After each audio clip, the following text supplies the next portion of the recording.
Hello guys, hello, this is for Taurus. Taurus, welcome dito sa ating channel, Kapalaran 888. Welcome. Alamin natin Taurus ko ng messages, energy gabay para sa inyong lahat. Okay. This is for Taurus. Okay. Taurus.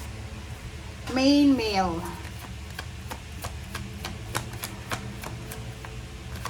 Main male.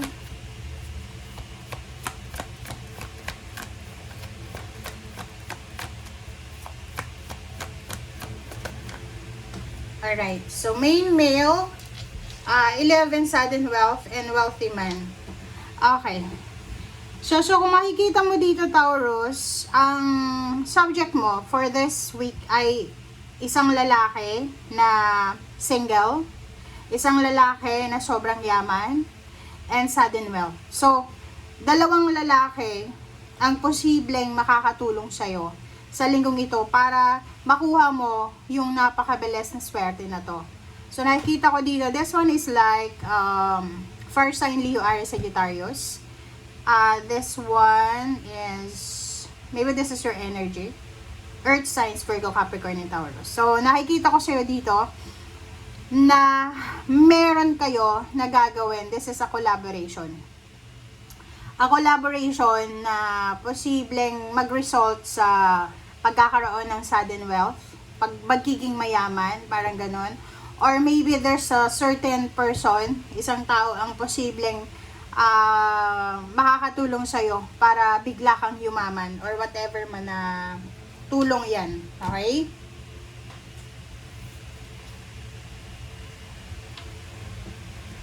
Alright.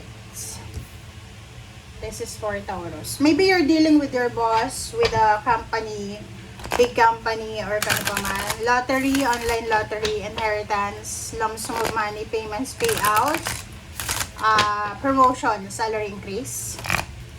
Ano pa ba? Back pay. Sa mga magre-resign, parang ganun.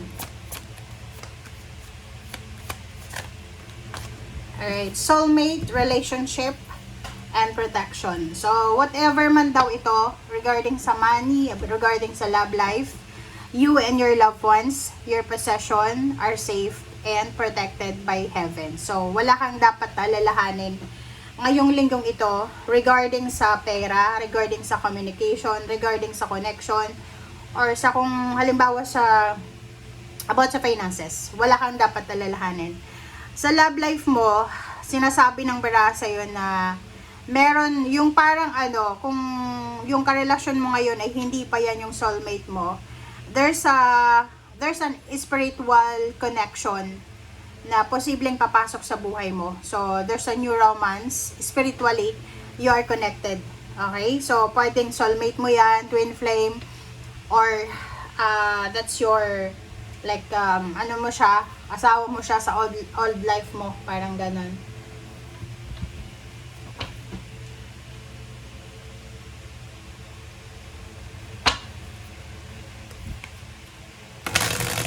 Okay.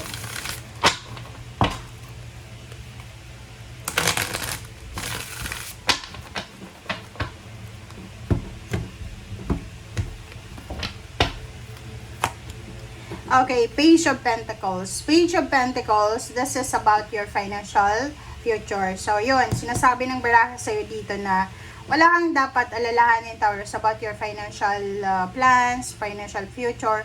It's because, kung ano yung alam mo sa sarili mo, like alam mo na masipag ka, alam mo na matipid ka, alam mo na assertive ka, consistent ka.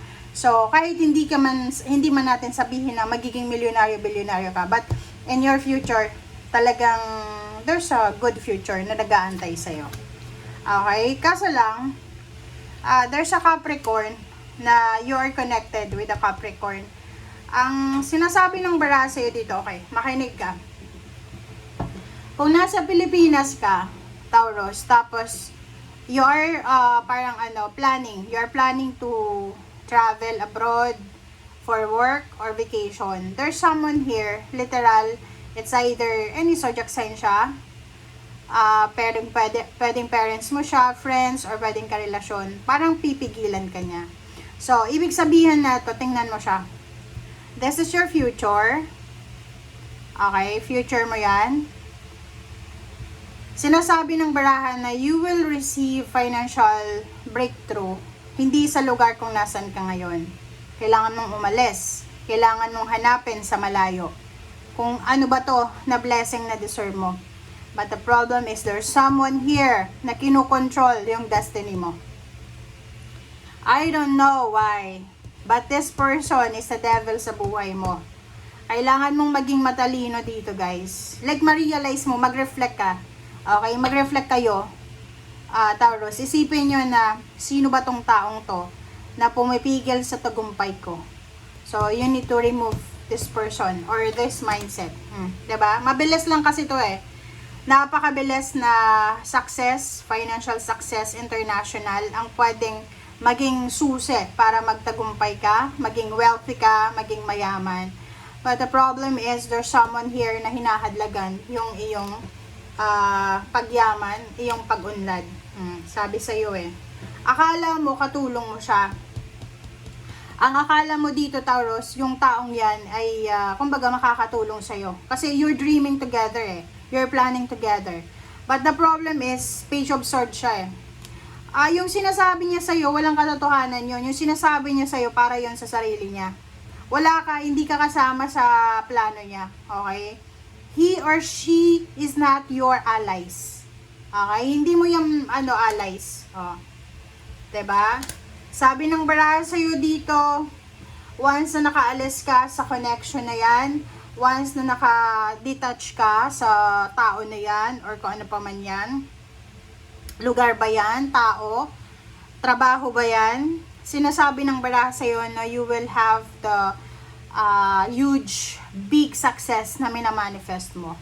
And also, sinasabi ng baraha sa iyo na in the near future, once na nawala tong obstacles na to sa buhay mo, magiging sobrang successful ka. You will receive recognition, awards, rewards, victory, and success.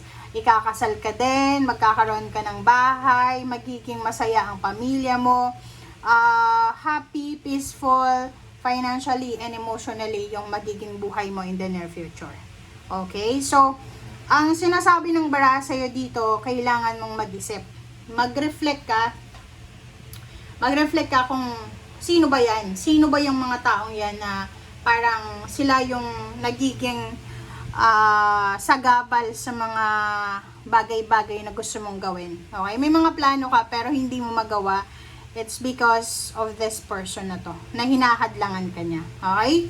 Thank you guys. Bye!